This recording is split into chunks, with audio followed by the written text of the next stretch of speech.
کبھی کبھی لٹ جایا کریں۔ جب شدید موسم میں کوئی ریڑھی والا 30 روپے کی چیز 50 روپے میں بیچ کر آپ کو لوٹنا چاہے تو لٹ جایا کریں۔ جب کوئی رکشے والا دھوکے سے آپ سے 30 روپے کرایہ زیادہ لے لے تو دھوکہ کھا لیا کریں۔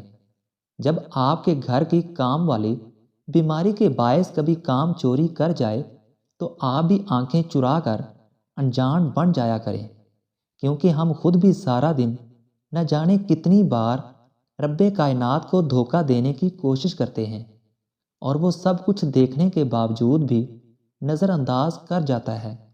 وہ ہم سے اپنی نعمتیں نہیں چھینتا، ہمیں رسوا نہیں کرتا، چھوٹ دے دیتا ہے، عزت رکھ لیتا ہے۔ اس کی ذات اونچی ہے، وہ انسانوں کی بڑی سے بڑی خطا کا بھی بھرم رکھ لیتا ہے۔ اللہ تعالیٰ ہم پر رحم فرمائے، آمین۔